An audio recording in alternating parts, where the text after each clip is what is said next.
Bienvenidas y bienvenidos. Hoy nos sumergimos en unos documentos muy interesantes de la Universidad de La Salle. Son de su especialización en análisis estadístico para ciencia de datos. Y la misión que tenemos es explorar un mundo que a veces parece, no sé, casi magia. Los modelos de aprendizaje no supervisado. Totalmente. Vamos a tratar de desglosar estas técnicas, las que permiten que los algoritmos, encuentren estructuras ocultas en los datos por sí mismos, sin que nadie les diga qué es lo que tienen que buscar. Exacto. Es menos como darles un mapa y más como, no sé, entregarles un telescopio y pedirles que descubran galaxias nuevas. Me gusta esa analogía. No saben qué van a encontrar, pero saben cómo buscar. Exacto. Y esa palabra, descubrir, es el hilo conductor de todo. En el aprendizaje supervisado, uno le enseña al modelo con ejemplos, ¿no? Le dices, esto es un gato, esto es un perro. Claro. Pero en el no supervisado, le das miles de fotos de animales y el algoritmo, por sí solo, tiene que decir, mira, parece que aquí hay un grupo de seres peludos con 4 patas y bigotes. Ajá. Por acá otro grupo con plumas y alas. Hoy vamos a explorar 3 de las herramientas más potentes para hacer justo eso. El clustering, el análisis de correspondencias y el análisis factorial. Perfecto. Empecemos por la que quizás suena un poco más familiar, el clustering, el arte de agrupar. Sí, La fuente lo define como una técnica para agrupar datos según su similitud.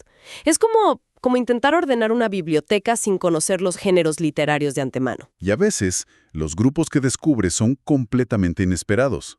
El ejemplo clásico es la segmentación de clientes. Claro. Una empresa puede tener miles, millones de compradores, y el clustering te ayuda a identificar grupos con hábitos parecidos.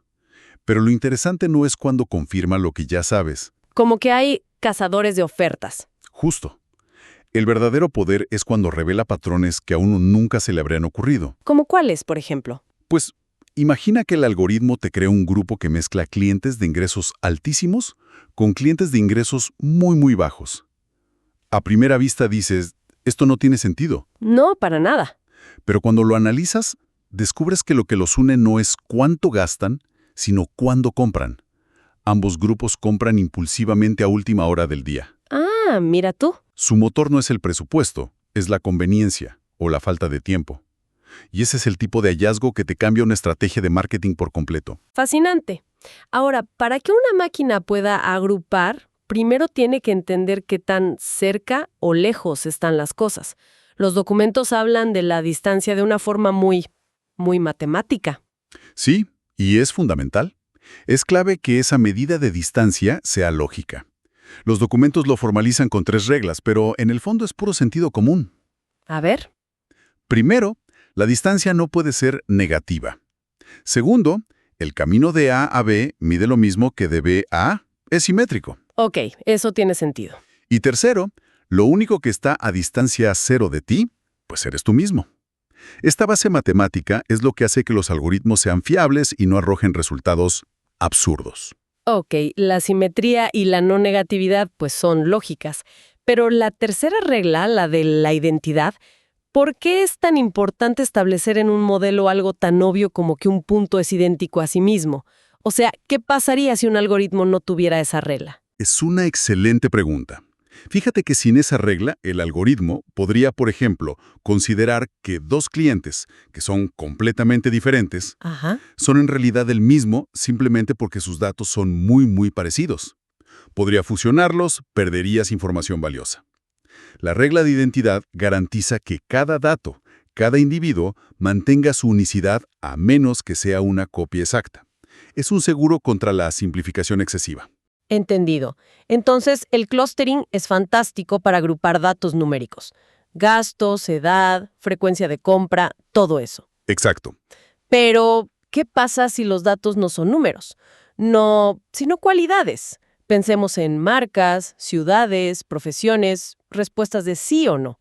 No puedes medir la distancia entre Bogotá y Medellín de la misma forma. Exacto. Y para ese desafío, los documentos nos presentan otra herramienta: el análisis de correspondencias. Está diseñado específicamente para variables categóricas. Ajá. Y su punto de partida es algo que todos hemos visto alguna vez: La tabla de contingencia. Que es básicamente una tabla de doble entrada que cuenta cuántas veces se cruzan dos categorías. Por ejemplo, cuántos abogados viven en Ciudad de México. Precisamente. Y aquí es donde los documentos presentan unas herramientas de preparación de datos con nombres que, bueno, suenan un poco intimidantes, ¿no? Como matriz indicadora o tabla de Burt. Sí, sonan complejos. Pero su función es muy práctica. La matriz indicadora es, digamos, un traductor. Convierte palabras como abogado o México en un lenguaje de ceros y unos que la computadora sí entiende. Ok, ¿un traductor? ¿Y la tabla de Burt? Suena a personaje de novela. Y casi que tiene personalidad propia. Aquí hay que hacer una pausa, porque es uno de esos trucos matemáticos que parecen magia. A ver. Si tienes varias variables categóricas, país, profesión, marca, estado civil, un analista tendría que crear y comparar docenas de tablas para ver todas las relaciones. La tabla de Booth lo comprime todo. Todo en una sola matriz. Todo en una. Sí, te da una visión completa de todas las interacciones de un solo vistazo. Es la elegancia hecha matriz. Un atajo potentísimo. Veo que en esta técnica también aparecen conceptos como prestados de la física, como inercia, y pruebas estadísticas como la chi cuadrado. La analogía con la física aquí es perfecta. La inercia representa la dispersión total de los datos. Si todas las respuestas en tu tabla están concentradas en una sola casilla, la inercia es baja. No hay mucho que explicar. Ok. Si las respuestas están muy repartidas, la inercia es alta. Hay mucha historia que contar. Entonces, la analogía es literal. O sea, si los datos están muy dispersos, la inercia es alta, y si están muy concentrados, es baja. Exactamente. Y el estadístico chi cuadrado se relaciona directamente con esa inercia. Nos dice si esa dispersión, esa historia, es significativa o si podría ser puro azar. Ya veo. En esencia, la inercia nos dice cuánta asociación hay en los datos. Y el objetivo del análisis es explicar la mayor parte de esa inercia. Y el resultado final, lo que de verdad importa, es un mapa visual. Uno de los documentos incluye un mapa factorial que es increíblemente fácil de leer. Ese es el gran poder de esta técnica. Proyecta todas esas categorías en un plano de 2 dimensiones. Y la regla de interpretación es simple.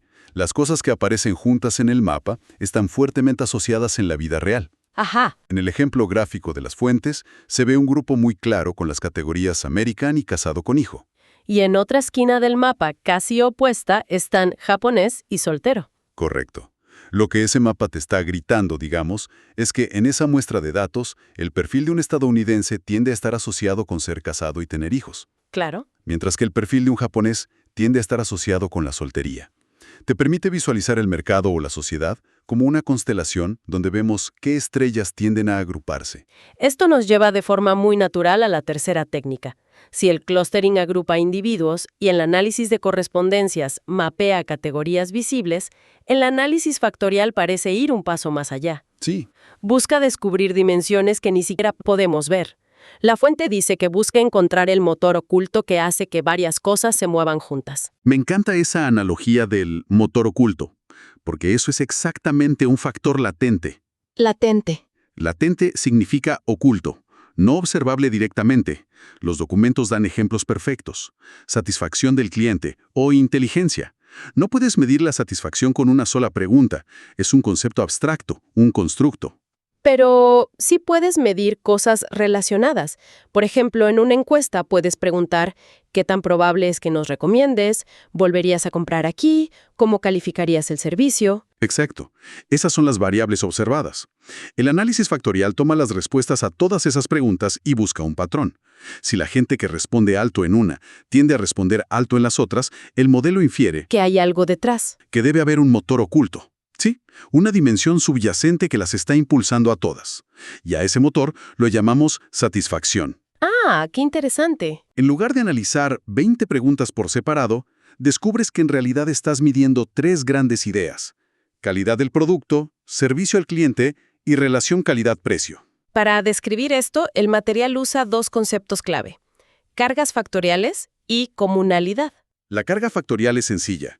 Te dice qué tan conectada está una pregunta específica con ese motor oculto. Si la pregunta, ¿recomendarías el producto?, tiene una carga altísima en el factor satisfacción, Significa que esa pregunta es un excelente indicador de ese concepto.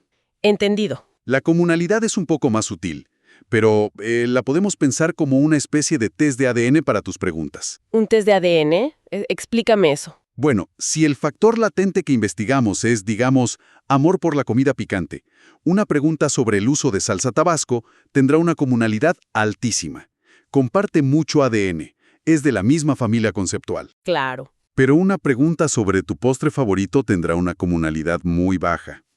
La comunalidad te dice, mira, esta pregunta no pertenece a este grupo, genéticamente está midiendo otra cosa. Los documentos también son muy claros en que esta técnica tiene requisitos.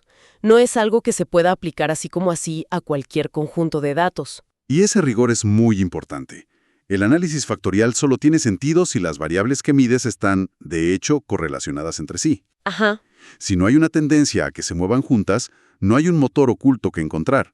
Sería como intentar buscar un factor común entre el color de pelo de una persona, su equipo de fútbol y el número de su zapato. Claro, no hay relación. Probablemente no hay nada que los una. ¿Y cómo se sabe de antemano si vale la pena intentarlo? Para eso existen pruebas de control de calidad. Los documentos mencionan dos, la prueba de esfericidad de Bartlett y la medida KMO. KMO. Sí. Básicamente estas pruebas le preguntan a tus datos, ¿de verdad hay algo interesante aquí? ¿O es todo ruido aleatorio? Si no pasas ese control, los documentos mencionan un umbral específico para el KMO, de 0.70. Ok. El modelo te está diciendo que no pierdas el tiempo, que no busques patrones que simplemente no existen. Y una vez que encuentras esos factores, esos motores ocultos, hay un último paso para que sean más fáciles de interpretar: la rotación.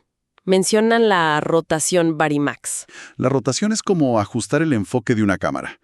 Después de identificar los factores, a veces la imagen es un poco borrosa. Algunas preguntas parecen relacionadas con varios factores a la vez y pues eso dificulta la interpretación. Se vuelve confuso. Exacto. La rotación Varimax, que es muy popular, ajusta matemáticamente esos factores para que la imagen sea lo más nítida posible. Busca que cada pregunta esté fuertemente conectada con un solo factor y débilmente con los demás. Ah, ya. El resultado es que es mucho más fácil mirar cada factor y decir, ah, claro, este es el factor calidad-precio y este otro es servicio postventa. Limpia los contornos. Entonces, para resumir, hemos recorrido un camino fascinante. Pasamos del clustering, que responde a la pregunta ¿qué grupos naturales existen entre mis datos?, Sí. al análisis de correspondencias, que responde ¿qué relación hay entre las cualidades de mi marca?, Mapea las categorías. y finalmente al análisis factorial, que responde a la pregunta más profunda ¿qué conceptos abstractos e invisibles estoy midiendo en realidad? Exacto. Y lo que es realmente poderoso es que aunque sus matemáticas son distintas, todas comparten una filosofía. Todas toman una realidad que es compleja, ruidosa y multidimensional, y la simplifican. La hacen comprensible. La hacen comprensible. Filtran el ruido para que podamos ver la estructura que de verdad importa, ya sean segmentos de mercado, la arquitectura de una marca en la mente del consumidor o los pilares de la psique humana. Son herramientas para pasar del dato crudo al conocimiento profundo. Esto nos deja con una reflexión final. Los materiales que hemos analizado se centran, y con mucha razón, en el funcionamiento de estas herramientas. Pero a medida que estos algoritmos se vuelven cada vez más potentes para encontrar patrones que nosotros no vemos, surge una pregunta para reflexionar. A ver, ¿Cuál es el nuevo rol de la intuición humana en el análisis? Si la máquina es la que descubre los grupos y las dimensiones ocultas, nuestro trabajo se convierte en ser mejores narradores, en ser quienes le ponen el nombre correcto y la interpretación adecuada a esas historias que los datos por sí solos ya están empezando a contar.